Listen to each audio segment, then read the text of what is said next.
Welcome, folks. Thank you for joining us for what is probably going to be our last program for learning and community engagement event of March. We are very, very excited to welcome Dr. Mary Thurlkill, who is a professor of religious studies or religion at the University of Mississippi.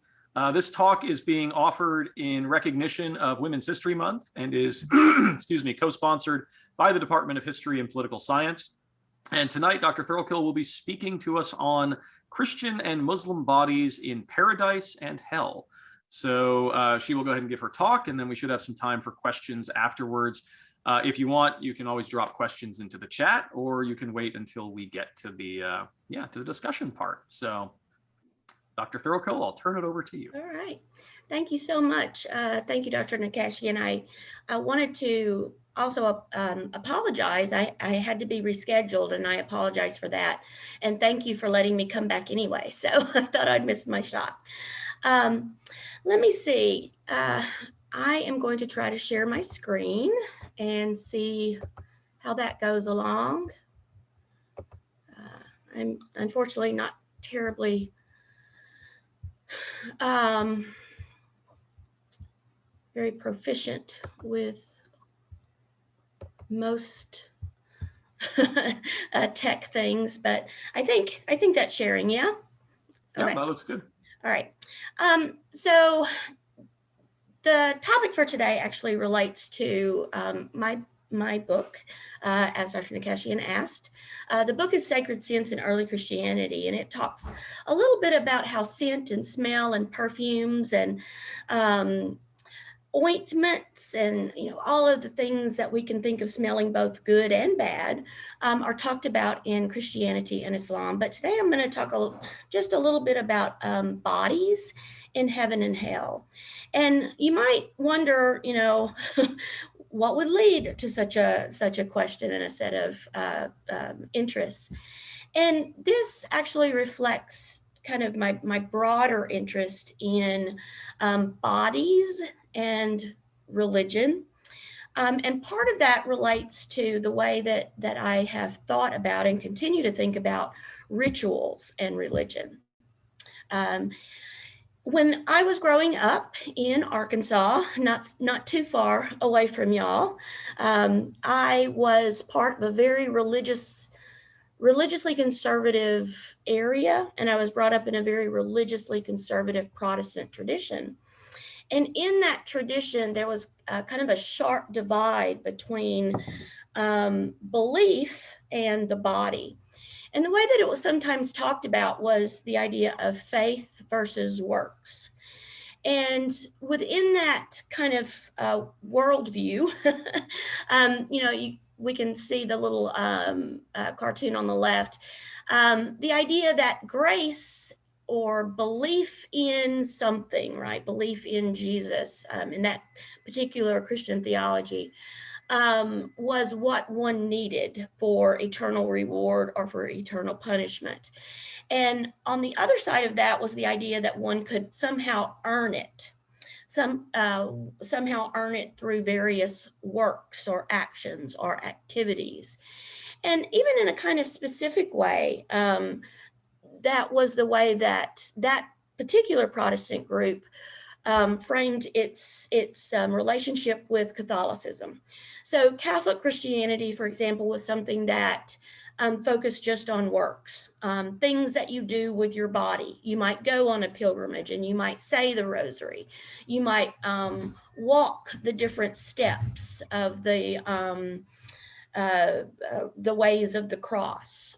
You might go and visit and see these different images or icons, or even enjoy the scent of the incense. And all of that was somehow lesser because it was based in the body through these various rituals.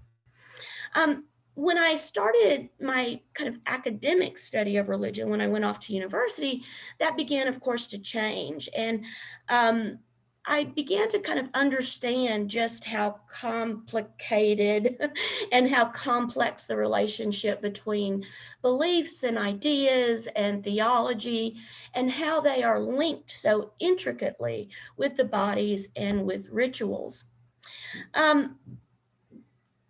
Specifically, for example, the idea of embodied rituals. So those rituals that actively engage the body and its senses, so touch and sight and taste and smell, with the idea of engaging the divine. So how we experience the divine actually through the body.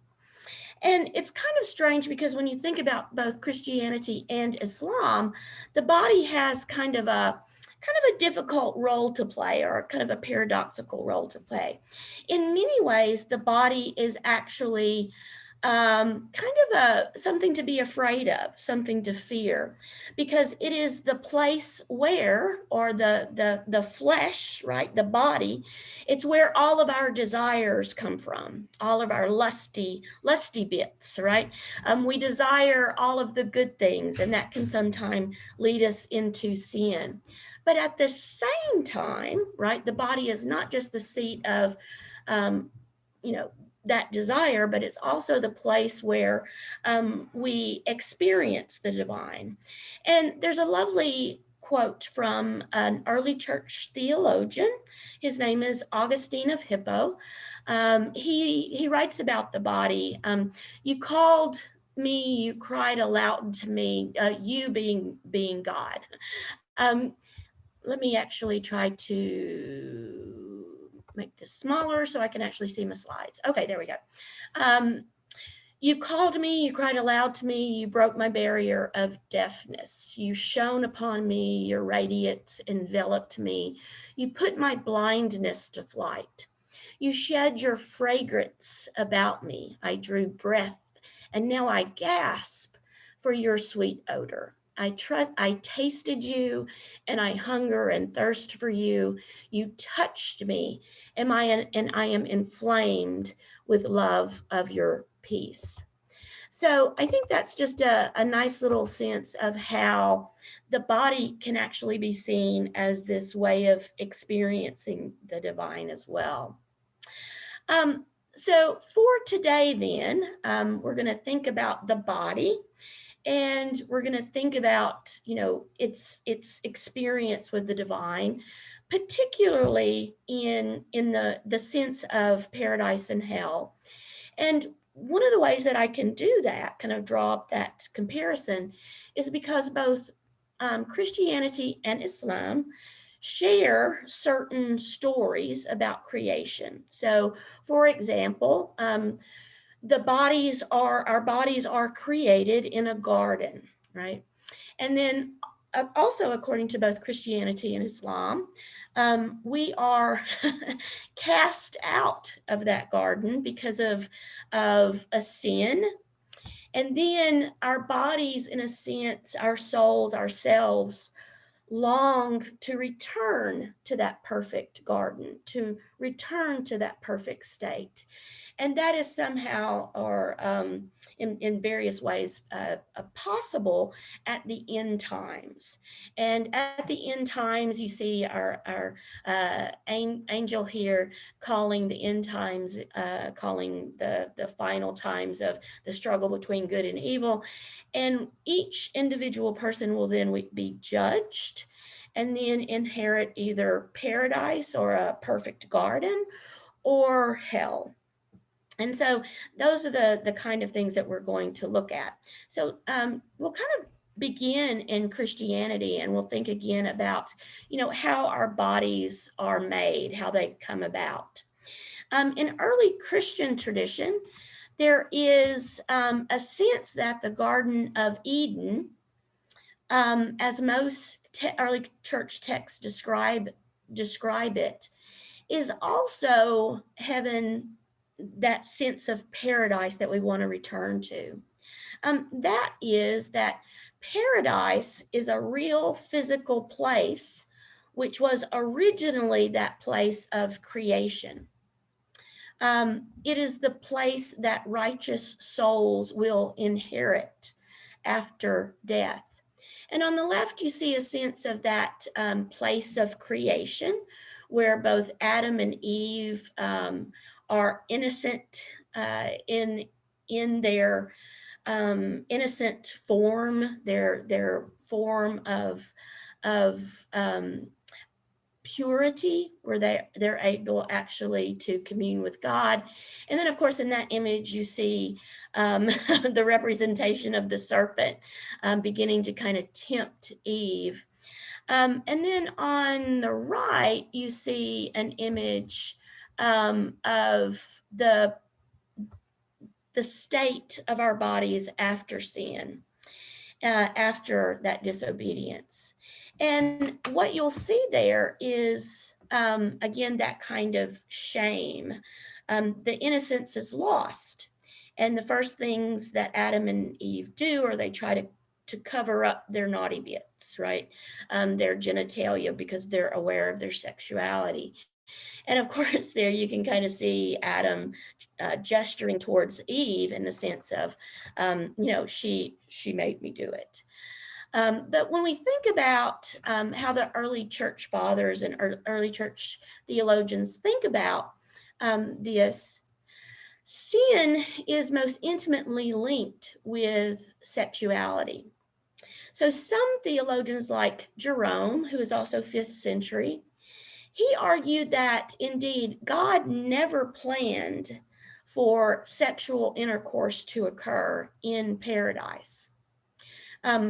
Instead, God had originally another plan for our procreation that did not involve any kind of sexual intercourse. Augustine, however, the guy that we had just talked about, he had argued that indeed our bodies would be both male and female, and we would have the corresponding genitalia. And indeed, we would have engaged in sexual intercourse, but there wouldn't have been any desire, right? So that the desire, that kind of hot and heavy feeling that we get that we're out of control, that is the result of sin, right? Not the idea of procreation through intercourse. Augustine even explains that without the fall, if Adam and Eve hadn't, disobeyed God, intercourse would have occurred as naturally as we blink our eyes or simply move our hands. Regardless of what God would have preferred, in a sense, sin did occur, and the first couple were cast out onto the earth. So a lot of the early church fathers kind of imagine that the Garden of Eden is not necessarily a part of our earth, but celestial in some way, and then we were cast down from it. There are a couple of texts that talk about that process of casting down.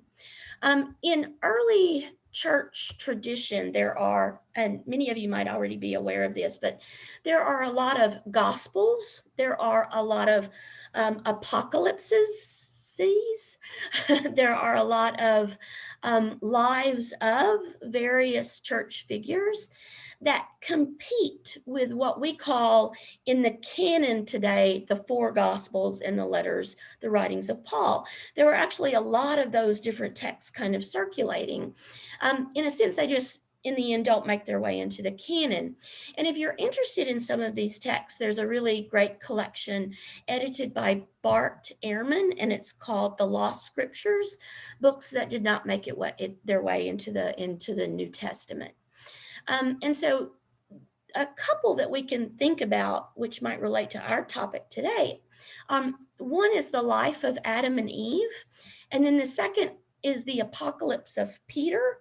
And then later it's kind of repackaged as the apocalypse of Paul. But you can actually get a copy of it in English as the apocalypse of Peter. When we think about the first, the life of Adam and Eve, according to the text, Adam, when they are cast out, one of the things, or the thing that Adam recognizes that he will miss the most about his paradise, that garden, that pure and wonderful place, is that he will miss the fragrant herbs that were within that garden because of the sweet smells that they emitted. And indeed, a kind of mercy that God gives him as he's cast out is God gives him little, what we might call today, little cuttings from all of those particular bushes. And so as Adam comes to earth, he then plants all of those, and those replicate and procreate and become the herbs and the sweet smells of our own existence here. And the idea is that Adam, when he longed for the presence of God, he could smell those scents. He could go up to those herbs and those bushes, and he could shake them, and he could smell the scents of paradise. Some of them that are listed include crocus, like the crocus flowers that are kind of blooming now, and then also the cinnamon, right? The scent of cinnamon. It was only after a life of penance and God through recognizing Adam's penance, Adam is redeemed, that he returns to paradise, right? And he returns then to that paradisical perfection. Many Christian authors talk about what our bodies are going to be like when we return to that state, when we return to paradise or the Garden of Eden or that state of purity. The Apostle Paul refers in some of his letters as a new body, right? We'll receive a new body in the resurrection. And also some of these other texts that don't quite make their way into the canon give us a lot of descriptions about what that state will be. The Apocalypse of Peter does indeed, actually, it includes a tour, much like what you might see, 1400 years later in Dante. Paul is first, or Peter, is first taken on a tour of paradise, and he sees many of the beautiful gardens and the water and the refreshment of all the perfect bodies that are there. But actually the text spends most of its time dedicated to what he sees in hell.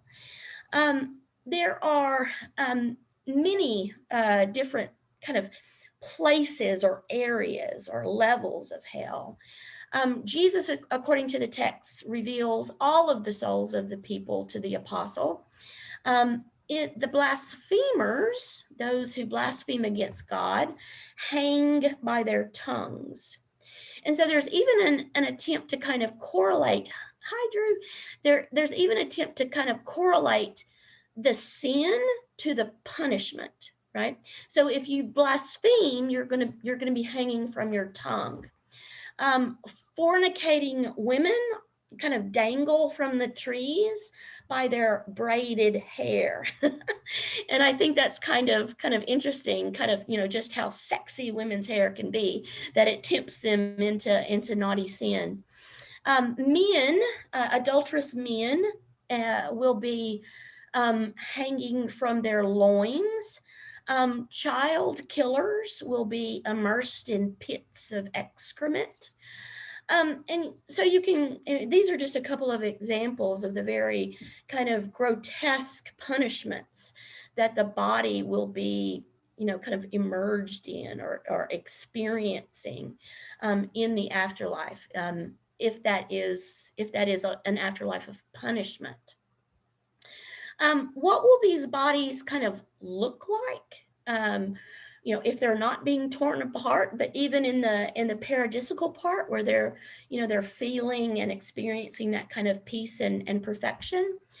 Jerome says that we will all be male. Good to know. So part of that is because if the body is going to be perfected, then of course the perfect form of the body is the male form. We need look no further than Jesus himself. When he became flesh, he was a male, and that kind of perfection. Again, if we think about Augustine argues that no, women will remain women. right? We will still have all of the genital markings and the physical corporal markings of a female, but there will be no sexual intercourse. There will be no need for sexual intercourse. And indeed, we won't feel any kind of sexual urgings or desire. It's kind of interesting too that both in Christian and Islamic tradition, the bodies, our bodies in this kind of paradise or pure form will be right around the bloom of the body, right? When the body is at its peak, before we start going downhill, apparently. And it seems that hits right around age 30. So many of you might still have some time to go before you reach your peak. Unfortunately, mine, I tend to be down on the on the downhill slide. But again, the idea is that our bodies will all be returned to that most fit state. There's also a description of any kind of deformities. If the body is deformed in any way, even maybe from a birth defect or even in its death, it is deformed. So the martyrs who are ripped apart, or the holy men who are beheaded, their bodies will become intact. They will be restored to that pure mold, or in a sense, kind of remolded. Some theologians, Christian theologians, even kind of imagined in a way that there are aspects of that perfected paradisical form that we can approach even while we're here on earth, even before death and judgment. One set of possibilities would be through asceticism. And so many early church fathers focus on kind of training the body. And the idea is of kind of a fancy term that the body would return to its prelapsarian form, right? The pre-fall form. So that through ascetic action, whether it be kind of withdrawing from the world and living as a hermit, through fasting, through not sleeping, through various austerities, the body would then lose its sinful impulses. It would lose its sinful desires.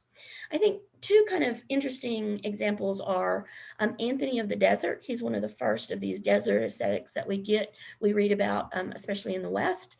There's a part in his life where he has spent, something like 20 years locked in a cave, and he has not eaten. And his students are kind of outside the cave wondering what's going on. And there's a particular moment where he comes from the cave, and the text says that his body looked like the body of an angel. So the idea is that it has somehow been purified. And Mary of Egypt is another wonderful example. As a female, she fasts, and many female saints throughout the Middle Ages. The idea is that to get a prelapsarian body, one of the things that's necessary is that they fast to a certain percentage of their body fat, the way that we would talk about it today. And once you're beneath that level of body fat, you stop menstruating. And since menstruation was the mark of sin, to be without the menstrual cycle, again, kind of speaks to that paradisical form. Another kind of way of imagining, a body in paradise, even here on earth, is to think about, in a sense, the idea of the beauty of the church itself, right?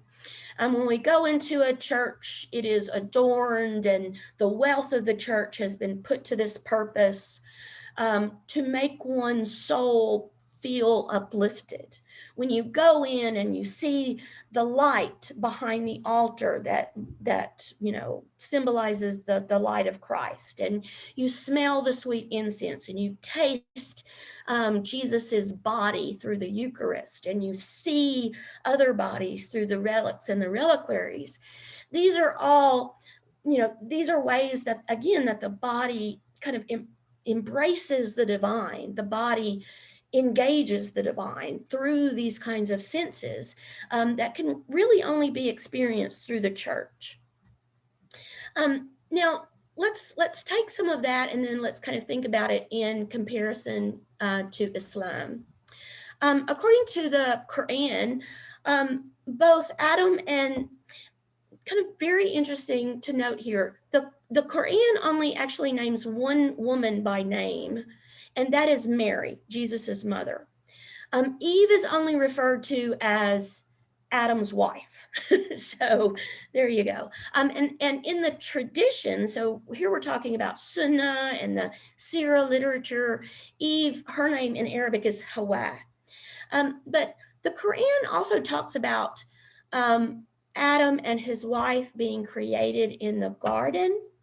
The serpent approaches them, and fascinating to note, the Quran does not distinguish Hawa as the one who is tempted.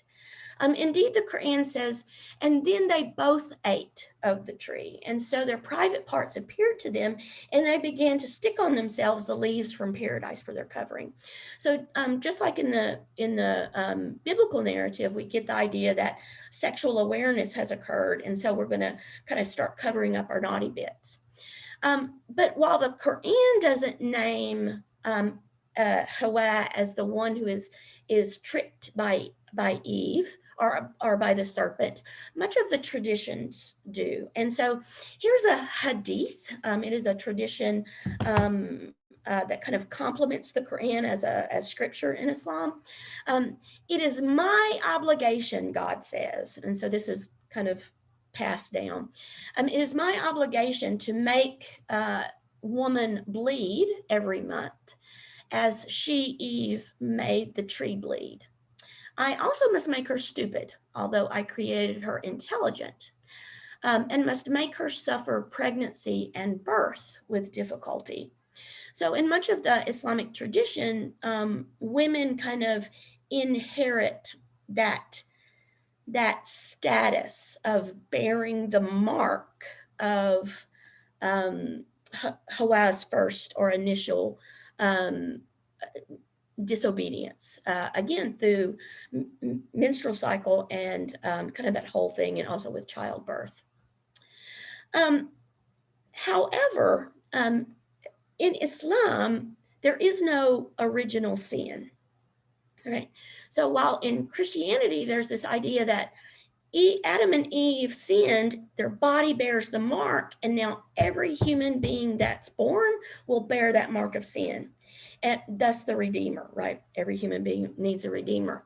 But in Islam, we're born with a will. We're born with the ability to choose either good or sin, but we're not already marked by it. Now, women have to suffer through because of, Eve's error, but there isn't anything that we inherit, some kind of existential sinful nature. The bodies, when we think about then how we are in paradise, and then also how we are when we're kind of kicked out of paradise. The body that is kicked out of paradise that body is talked about in much of the same way that we saw in Christianity, in the sense that it is kicked down. So paradise is a place like the Garden of Eden that we once lived in. We've been exiled from it, and now we long to return to it. What does it look like then when we do return? What does that body look like? What then is the body like in heaven and in hell? The Quran gives really, really vivid descriptions, but there's also some descriptions through what's called the Mi'raj. And this is an occasion when the Prophet Muhammad traveled from Arabia to Jerusalem, and then from Jerusalem up into the heavens. And as he's going up into the heavens, he kind of sees various peoples being rewarded or either being punished. This is a very kind of traditional way of, a very kind of traditional way of depicting this. Muhammad is traveling up into the heavens. He's riding a steed, which curiously comes to have the face of a woman. And as he goes up into the heavens, he encounters both individuals who are enjoying their blessings, but also a lot of folks that are being punished. And so here's kind of a depiction of that. He talks too about different sinners being in different kind of categories. Some of the categories that are included in Islamic tradition, those that steal from orphans, which I think is kind of insightful because according to the Quran and the traditions of Islam, the most vulnerable in society are those who we should take the care of. And those include orphans and widows. And so for those who mistreat orphans here in life, those will receive a particularly harsh punishment in death. Those who practice usury, kind of interesting, kind of basically making money off of money. And then also adultery, equally kind of amongst men and women. But then when we get to sins that are more kind of popular amongst women, they usually have something to do with sex, meaning that as a woman, they don't perhaps obey their husbands as they should. They don't submit to their husbands. They act without husbands' permission, and they might go about uncovered or immodest. And so those are some of the sinful things that men and women are noted for as we kind of see this indication of a hell. The Quran, when the Quran talks about hell, much of the same images you got that you might see in Christianity. You've got fire, you've got thirst, you've got burning. One of the things that always kind of sticks out to me about the Quranic descriptions of hell is the reformation, meaning bodies might be like burned up, consumed by fire, and then it's just going to be immediately reformed, and then it's just going to burn again. A body might be boiled down to its bare bones, and then it's going to be reformed, and it's going to experience it all over again. And so there's a lot of descriptions, very, very vivid descriptions, as there are very vivid descriptions about paradise.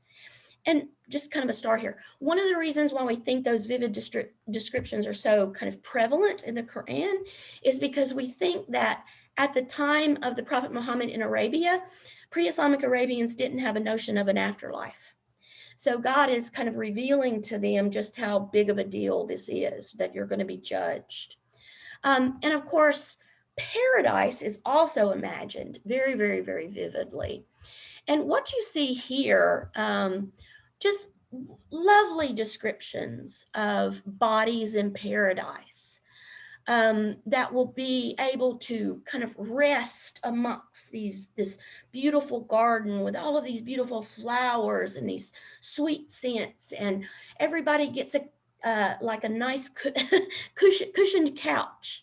And we see this in the Quran and the Sunnah, cushioned couch with kind of servants who are continuously bringing us lots of food and drinks, and also lots of sex. The descriptions of sexual fulfillment and enjoyment. The body, again, kind of as it loved food and drink and comfort and sex in the world, it will continue to enjoy it, because that's the way God made us, right? He made us to enjoy those things.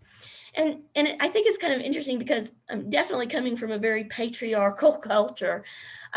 Perfect sexual fulfillment for women would be perfect sex, for eternity with their husbands.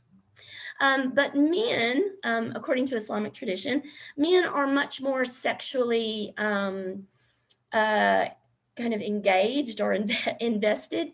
And so men in paradise are granted multiple partners, including those figures that are sometimes talked about, the virgins, right? That the very pious men inherit in paradise.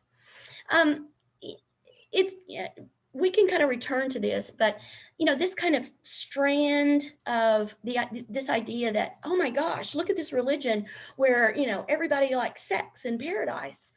In the Middle Ages, so in the medieval period, when Westerners started hearing about this, some of the things that they said was that, Islam must be one of the grossest and the most materialistic and the most depraved religions. And Muhammad, how could he have been a real leader? Because he had so many wives and he enjoyed sex. And so the idea of righteousness and sexuality did not make sense in the West. And so that was part of the whole package of why Islam was so wrong. But I think even in our contemporary age now, this idea of the reward of the pious has kind of caught fire in especially the discussions within Islamophobic groups. This idea that men are more than willing to go and blow themselves up and to be these martyrs just for their virgins. That's what Islam is all about. And of course that's really false. The idea is that God made our bodies, so why wouldn't we enjoy all of these different pleasures in paradise? With one exception, in the sense, bodies in Christianity, when we think about what they're going to look like in paradise, they are going to be perfected. We're not going to have desire, and we're not going to lust after all of these different things, and we're just going to be perfect. The body in Islam is going to be purified, right? It's perfected in a slightly different way, in that a body is never going to incur ritual impurity. If you know a little bit about Islam, the idea of purity, just throughout the day, you might incur various stages of impurity. And so before you go and you meet with God and you pray with God and you engage with God, you become ritually pure. And that could be done through washing, called wudu.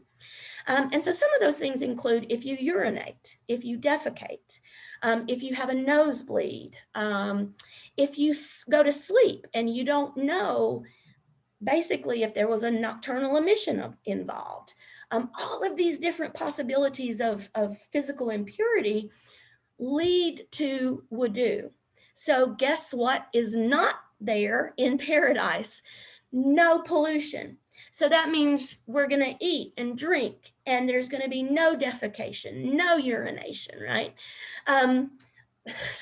Some very kind of racy descriptions of what sex is going to look like, without exactly ejaculation, because that's an impurity too.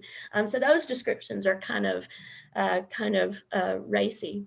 But in a sense, then, this is part of a kind of distinction that we can kind of think about with Christianity and Islam. That body is either going to be perfected or it's going to be purified with no more kind of impurities. And part of these traditions are also, and I'm almost done, I swear, part of these traditions are sometimes also talked about with Muhammad himself. Muhammad, according to tradition, had many, many wives. And also according to tradition, he could sexually please them in all in one night. So he was a very, a symbol of masculine, virility. Here are some images. The Prophet Muhammad with some of his wives. Here's with some of his wives and his daughter. And I included this little image over here just to show you that the Prophet Muhammad, depicting him is not standard. I mean, the idea that you can't depict him is not something that is standard in early Islam. And we can talk about that too. I think that might be it. Oh, one more thing. So, another thing that Christianity and Islam have in common here is the idea that, I'm trying to move this, the idea that even though in paradise we might, be perfected or purified, that paradise itself and the engagement with the divine will make all of that kind of look meaningless. And this is a lovely passage from Al-Ghazali, who's a 12th century philosopher, theologian, and mystic. Were all the pleasures of this world to be spread out for them at the moment of encountering God, they would not spare them a glance, because they possess consummate bliss and the utmost joy, which is limited. Here, just in a glance, the beatific vision of God. All right, so now I promise I'm going to stop. So thank you for listening. Okay, thank you. Go on if you want. It's fine. That's the beauty of Zoom. We can just keep going as long as we want. All right. Well, thank you very much. Let's go ahead and we'll give you the traditional Zoom applause. There we go. Yeah, it's all virtual now. Oh, and all right, so I'm happy to open it up to questions. You're welcome to drop them in the chat, or if you want to just unmute and ask. If you want to raise your hand, that's fine too. We can do this however you want. I've got questions, of course, but I will wait, and I will not ask them unless you're still formulating yours. This is so sexy. You guys have to have some questions. Oh, there's lots of good ones. I'll ask one while we're thinking about questions to ask. It's something that I find really, really fascinating. This notion that, and I know more about the Christian side of it, I suppose, than the Islamic side, but that that the font of sin in this world is basically the body, right? You look at the deadly sins, and they're mostly bodily things, whether it's gluttony or lust or drunkenness or what have you. And yet this image of paradise is one of bodily perfection. And I wonder how, the Manichaeans and others would kind of deal with that. This notion that, is it purely the stripping away of the sinful motivations that turns the earthly body, which is the font of sin, into this heavenly body, which is perfected? Every time you say the creed and, the resurrection of the body, that's always struck me as very interesting for religion that believes the body is the thing that is corrupting the soul. So is it just that question of motivation that, you take that away or something? I don't know.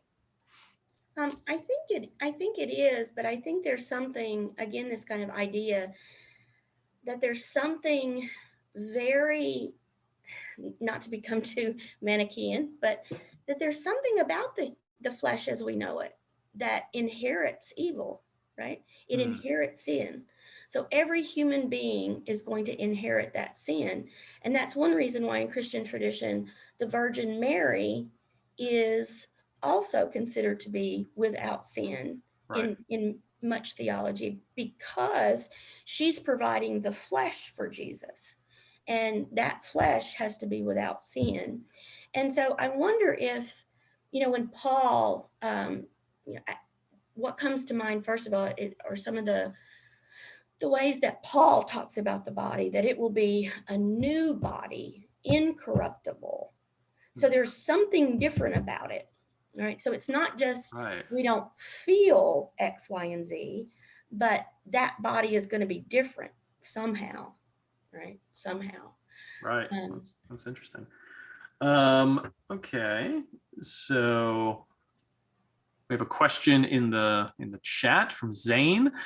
In the Muhammad and his wives slide, who are the others who were covered in flame? I know that Muhammad's identity is purposely kept hidden, but who are the others? What about the others? One is Salama and one is Aisha, and then the third is Fatima, his daughter. Okay. Yeah, so his family. Oftentimes when there is the impulse or within a practice to cover the prophet's features, they'll also, the author or the artist will also cover the companions or the family out of respect as well. Okay, interesting. Yeah, I know when you were talking about the depiction of the bodies in hell, one of the texts that I love to teach, because I'm a bad person, in my Renaissance course is is a sermon exempla from the 14th century in Italy called the Charcoal Burner of Nevers. And it's, any of these are the same. And it's all just depiction of Christian, these are penitential, I guess, so Christian purgatory. And literally all it is just horrifying torture of the body. That's what you're going to get in purgatory. And luckily for you, it's only going to last 1,000,000 years instead of eternity, because God has forgiven you. But it's still awful things like, knights being nailed to their horses with fiery stakes through the genitals and that kind of thing, because they were sexually depraved and so forth. So I found that really, really interesting. And it reminds me of a conversation we had as part of this program I think it was last fall. We've done a series of interfaith roundtables every month. We have another one next week. And in one of the ones in the fall, and I wish I could remember which one it was, we had a series of sort of various types of Christian, ministers there. And we had the head of the Texarkana Muslim community as well. And we were talking about hell and all of the Christian, the Methodists, the Baptists, the Catholics. They were mostly talking about the kind of metaphorical separation from God. And, that sort of thing is really how we should conceptualize hell. And I remember him sort of chiming in at the end saying, I appreciate what all of my Christian brothers are saying, but no, hell is real. It's a real place where horrible things are going to happen, and it was just a very kind of different sort of image. But and also, and we see this a little bit both in Christianity and in Islamic commentary, this idea that the people in paradise will actually be able to see the people in hell, and they'll kind of haunt them, which doesn't seem very righteous or virtuous to me. Right. Yeah. But there are many Muslims who believe that hell is temporary. So we have a period of time to finally understand and come to God. So it is not eternal. So it's a bit more like purgatory, I suppose. Yeah. Okay. Anyway, sorry. It was just this is more of a comment than a question moment of the quasi conference that we're having. So other questions. Who else wants to ask any questions of our guest? Otherwise, I can keep telling stories about my own experience. Have any of you come across or heard or seen in the media a kind of a particular view of Islam that focuses on that, sometimes described as carnal sense of paradise, or that the prophet was somehow immoral? I certainly remember running into examples of that. Maybe not as many recently, but if I think back to the mid 2000s, there was definitely a lot of discourse on that, from what I recall. Yeah.